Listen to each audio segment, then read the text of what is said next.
What's up everybody, welcome to 632. I am Brett Magill and today we are reviewing the Nokia 9 PureView. The Nokia 9 PureView. Today we're reviewing the Nokia 9 PureView. So this is take 2 of this review because at the first one, the mic was not on. Way to go, Brett. We're going to do the coffee today. The coffee. Anyway. Guys, what I've found when it comes to reviewing these smart devices is that I prefer to let you know what I have found, what I noted about it, and then going from there. If you want the specs, I will happily leave them in the description below and on the blog article that I'm going to be publishing a bit later. Let's just jump right into the review. The first thing you will notice is this massive array of this array of cameras. Now, there is nothing wrong with this array of cameras. Let's see if I can get it in there. Focus. There we go. There she is. Look at those. Let's get the brand in there. Let's get the brand. There. Oh, there she is. There she is. Okay. Anyway, so you'll notice this lovely array of cameras. Yeah, there are 5 of them. Are you notifying me? There are 5 cameras. Each of them is a 12 megapixel camera, which you would totally expect to have some of the most kick-ass, amazing... Stop sending me... I don't want more notifications. Please stop it. You should be on silent. Silent. There we go. Now, you would expect a camera array of this magnitude to give you a crazy amount of resolution and depth of field and balancing and all that jazz. So I took this on a run to my local art gallery and took some photos, some great art, and I'm going to leave the link to the guy's gallery in the description. I'd love to promote local artists. The problem, even though this thing has an amazing array of cameras, I did not find it the quality I was expecting. It wasn't good. It wasn't great. It was fine. And the thing is, for a casual smartphone user, this is completely acceptable. But for me, who would prefer high quality depth of field resolution pictures from my smartphone, this was a little unacceptable, actually. I really expected more, which I was a little bit let down by. So for me, that always notices the cameras first, this was a bit of a letdown. And I'm sorry about that, Nokia. I know you're trying really hard. Nokia historically has some of the best camera features on any smartphone.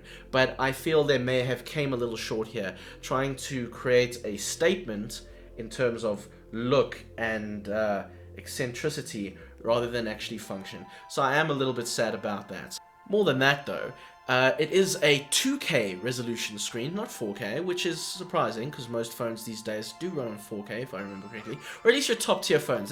Let's remember that this is a mid-level phone, a mid-level device. We're not talking about your top spec iPhone, Huawei, or Samsung here. So this is perfectly acceptable in my opinion. It is also an OLED display. Can never get it right. Another notable feature is 126 gig memory, which is great. And at this stage, we expect a lot of memory in our smartphones, especially one with a camera like this that you're going to be taking as many photos and videos as you possibly can. Now, to the video point.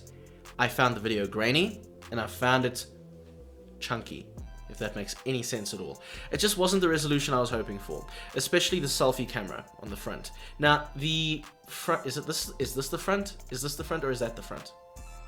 Everyone, I don't know. I feel this is the front because it's the face of the phone, hence front. This is the back because, anyway, this camera over here, this one, that one, okay, by the logo.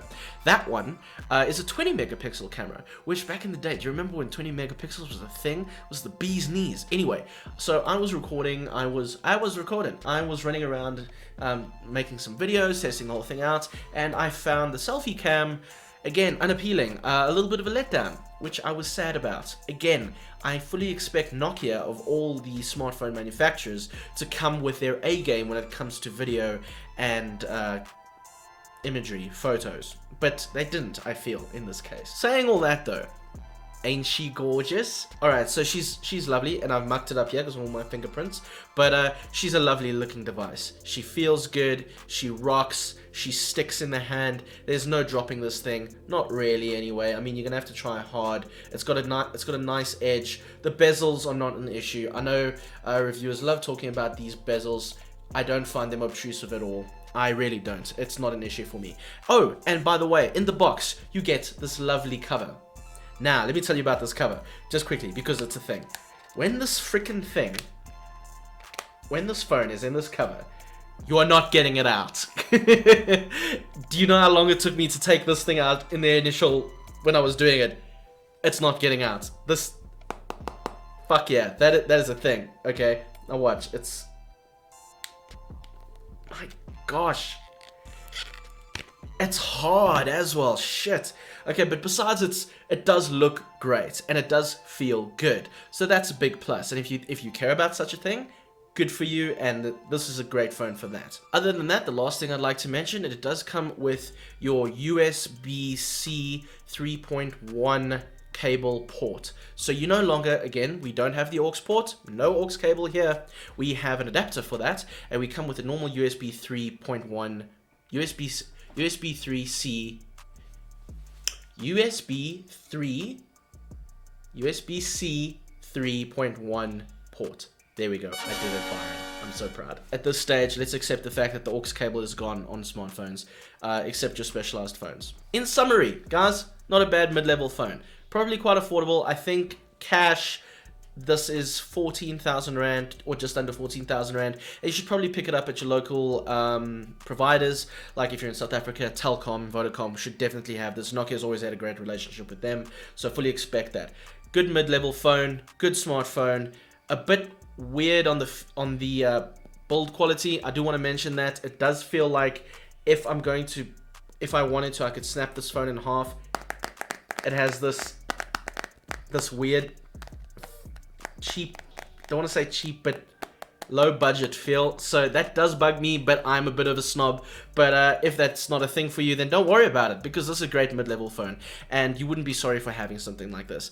Not my style, but yeah, overall, it is okay. Yeah, that's the Nokia 9 PureView. Bit of a letdown when it comes to cameras, but overall, not a bad smartphone. Guys, thank you so much for watching 632 and this review of the Nokia 9 PureView. I hope you enjoyed it. If you ever have any comments or questions about the device, please let me know in the comments and I'll get to you as soon as I can. Happy to help in making the best buying decision possible for you.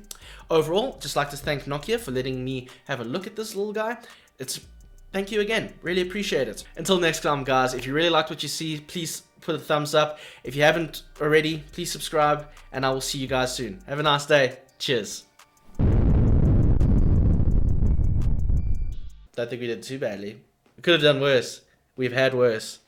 One day we're gonna just like have a blooper reel of me not getting any of these freaking terms right, because that's the level we've reached at this point.